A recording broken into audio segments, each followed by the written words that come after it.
ចាមិនថ្ងៃហ្នឹងប៉ះតាភ្ញៀវ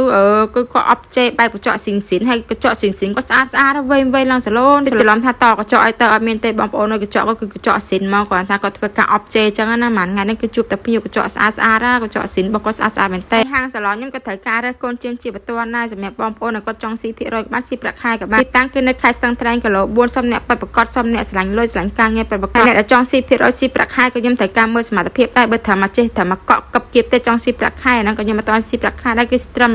10%តែបើសិនជាបងប្អូនចេះជាកញ្ចប់មេជើងចេះទាំងផាត់មុខ